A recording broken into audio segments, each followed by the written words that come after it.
Everyone in town knew his name. No one knew hers, until he said it out loud. The town of Red Hollow was small, dry, and quiet. It was the kind of place where dust never really settled, and secrets never really died. People here learned one thing early in life: talk less, watch more, and trust almost no one. But even in a town like this, one name always stood above the rest: Ethan Cole. No one could say exactly when Ethan Cole arrived in Red Hollow. Some said he came after a gunfight that left a trail of smoke on the horizon. Others believed he had always been nearby, just waiting for the right moment to appear. What everyone agreed on was simple. When Ethan Cole was around, things changed. He was not a sheriff. He did not wear a badge. He did not work for any ranch or business. Yet people listened when he passed by. Conversations lowered into whispers. Children were pulled inside homes. Even grown men avoided his eyes. Ethan was tall, quiet, and always calm. His coat was worn from long travel, and his boots carried the dust of many roads. His face never showed much emotion, but his eyes carried something heavier, like he had seen too much and forgotten how to blink away the memory. He lived alone in a small wooden house at the edge of town, close to the hills where the wind never stopped moving. No smoke came from his chimney unless it was winter. No visitors came unless they were brave or desperate. And most people in Red Hollow were neither. No one truly knew his past. And no one asked. Asking questions about Ethan Cole was the fastest way to become part of a story you did not want to be in. So the town stayed silent about him, and Ethan stayed silent about everything. Life in Red Hollow followed the same pattern every day. The sun rose, the horses pulled wagons through the streets, and the saloon filled with tired voices by evening. Nothing new happened. Nothing exciting survived for long. Until one afternoon, when something unusual arrived. A wagon rolled slowly into town, its wheels creaking under the heat. The horse looked exhausted, its head low. The driver was not a man of the town. That much was clear. A young woman stepped down carefully. She was not dressed like someone from Red Hollow. Her clothes were simple but clean, her hands tightly holding a small cloth bag. She looked around as if she was searching for something she did not expect to find, or maybe something she hoped was still there. No one greeted her. People noticed her, of course. In Red Hollow, strangers always got noticed, but this was different. There was no curiosity, no welcome, only quiet observation. The woman walked forward without speaking. She did not ask for help. She did not look into anyone's eyes. She moved like someone who had learned that asking questions often led to trouble. She went straight to the boarding house and rented a small room. The owner took her money without asking her name. That was Red Hollow. No names needed, no stories shared. That evening, the sky turned orange and gold, stretching over the empty streets. The wind carried dust across the ground like moving shadows. Ethan Cole stood near the water pump at the center of town. He was filling a metal cup, watching the horizon like he always did. He did not look like a man waiting for anything. He looked like a man who expected nothing to change. That was when he saw her again. The young woman from the wagon was struggling with a heavy bucket of water. It was too full for her to carry easily. The rope slipped from her hands, and water spilled onto the dry ground. She stepped back quickly, almost losing her balance. Before anyone else reacted, Ethan moved. It was not fast or dramatic. It was simple. One moment he was standing still, and the next he was there beside her. He lifted the bucket with one hand and steadied it, placing it back properly so it would not tip again. For a moment, neither of them spoke. The town, still watching from a distance, also stayed silent. Their eyes met. Most people in Red Hollow would have looked away from Ethan Cole immediately, but this woman did not. She studied him carefully, as if she was trying to understand something hidden beneath his calm face. Ethan noticed that. It was unusual. Most people feared him before they even understood why. He waited, then asked quietly, "Do you have a name?" The question was simple, but it carried weight. Ethan did not ask questions often. In fact, most people could not remember the last time he spoke more than a few words. The woman hesitated. The wind moved through the street between them, carrying dust and silence. And just as she opened her mouth to answer, a loud shout broke through the still air from the far end of the street. Heads turned. Someone was running toward them. And in that single moment, something in Red Hollow began to shift. The shout cut through the quiet street of Red Hollow like a sharp crack in glass. People turned at once. A man was running toward the center of town. He was breathless, his hat half falling off his head, his face pale with panic. Something had happened. Something serious enough to break the town's usual silence. Ethan Cole did not move quickly. He simply shifted his gaze toward the sound, still standing near the water pump. The young woman beside him also turned, her expression changing for the first time. The running man stopped near them, bending slightly as he tried to catch his breath. He pointed down the street. "Sheriff's office. There's trouble." "Inside," he said between heavy breaths. A few townspeople gathered at a distance, watching carefully but not stepping closer. In Red Hollow, people always watched first and acted later. Ethan finally placed the bucket down and looked at the man. "What kind of trouble?" he asked calmly. The man swallowed hard. "Someone broke in. Papers are gone. Important papers." A low murmur moved through the crowd. Stolen papers were not just small trouble in a town like Red Hollow. They could mean land disputes, money problems, or worse, names being erased from records. Ethan did not react much, but his eyes sharpened slightly. The young woman beside him stayed silent. She was still holding her small cloth bag tightly, her fingers pressed into it like it was the only thing keeping her steady. Ethan glanced at her for a moment, then back at the street. Without another word, he started walking toward the sheriff's office. No one told him to go. No one needed to. People in Red Hollow simply moved out of his way. The young woman hesitated for only a second before following him. She did not know why she followed. Maybe it was curiosity. Maybe it was something deeper she could not explain. But her feet moved anyway. The sheriff's office was a small wooden building near the center of town. When Ethan arrived, the door was half open, swinging slightly in the wind.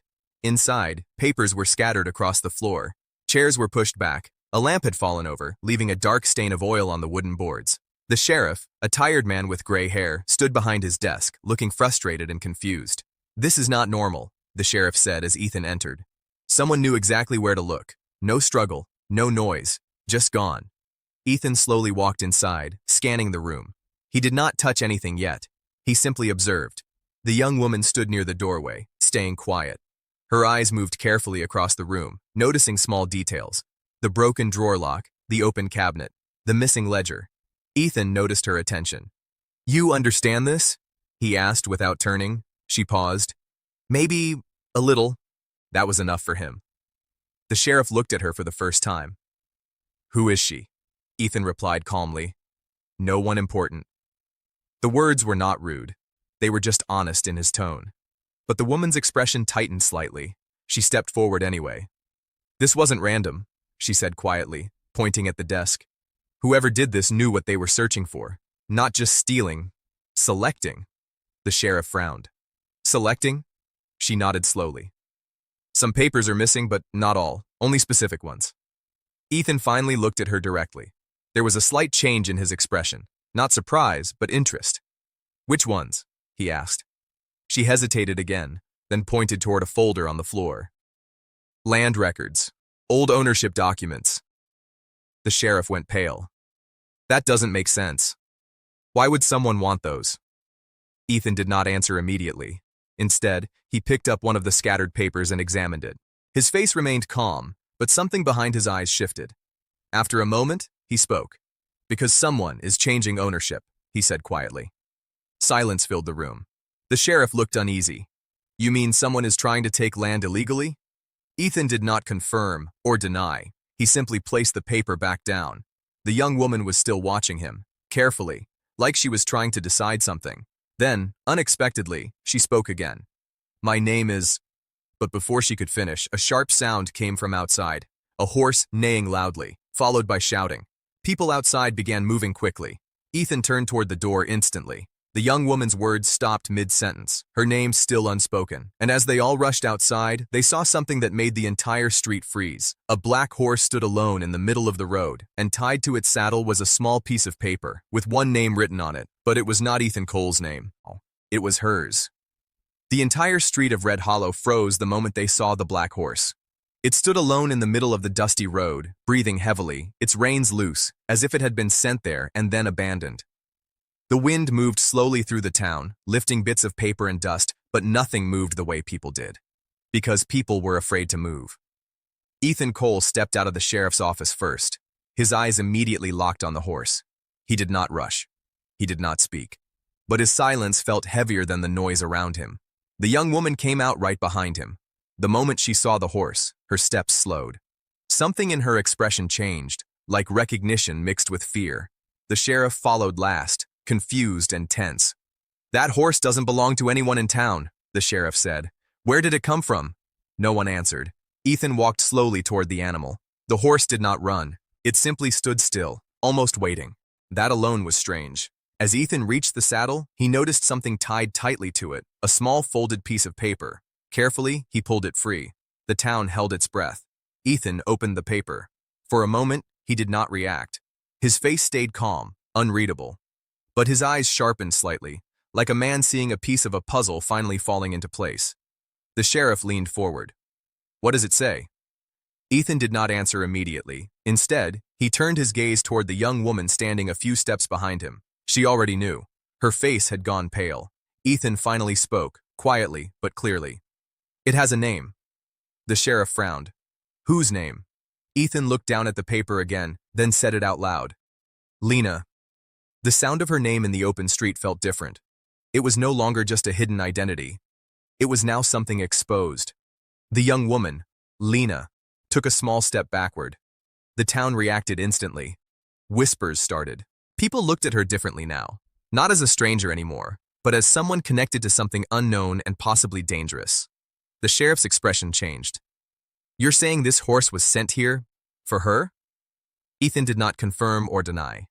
He simply folded the paper again. Lena finally found her voice. "I didn't do anything," she said quickly. "I don't even know why my name is on that." But her words sounded uncertain, even to herself. Ethan turned toward her.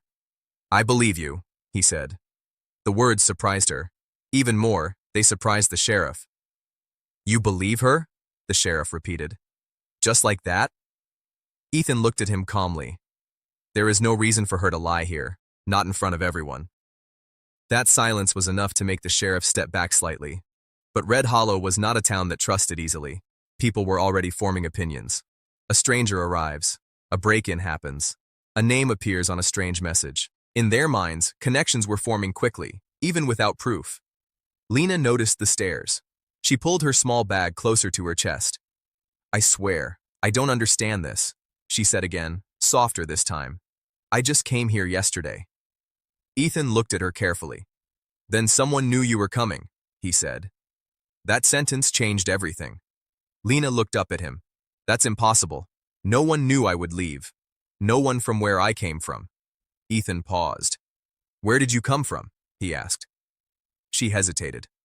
This was the moment she had avoided since she arrived in Red Hollow. Her eyes lowered for a second, then she answered quietly. "Black Ridge." The name made the sheriff stiffen slightly. Even some townspeople nearby reacted. Black Ridge was not close, but it had a reputation. Not dangerous in a loud way, but in a quiet, complicated way. Deals, land disputes, missing records.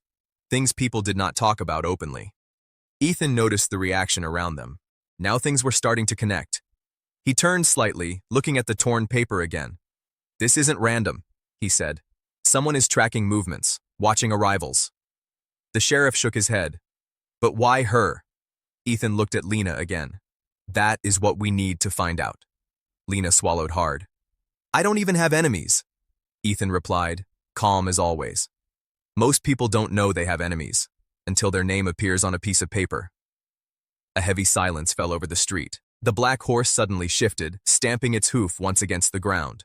The sound echoed sharply in the quiet town. Then from the far end of Red Hollow, a man shouted again, "Someone's coming!" Heads turned. Another rider was approaching fast, raising dust behind him. Ethan folded the paper and placed it in his coat. His eyes did not leave the approaching rider, and for the first time since Lena arrived in Red Hollow, Ethan Cole looked like a man who was no longer waiting for answers. He was preparing to find them. The dust cloud grew larger as the rider came closer to Red Hollow. People gathered again, but this time they were not just watching, they were nervous. Something about the speed of the horse, the way the rider leaned forward, and the urgency in his movements made the air feel heavier. Ethan Cole stood still in the middle of the street. The folded paper was still inside his coat. His eyes stayed fixed on the approaching figure. Lena stood slightly behind him, her grip tight on her small bag. She felt like the ground beneath her was no longer safe. Every second now seemed to pull her deeper into something she did not understand. The black horse from earlier suddenly moved away, as if it no longer wanted to stay in the center of attention. The rider finally reached the town and pulled his horse to a hard stop. Dust rose around him as he jumped down quickly. He was young, breathing heavily, and clearly afraid. "Ethan Cole," he called out. The entire town turned silent at that name. Ethan did not respond immediately. He simply looked at the man, waiting. The rider swallowed and pointed toward Lena. "She is not safe here," he said quickly. Lena stepped back slightly. The sheriff frowned. "What do you mean she's not safe? Who are you?"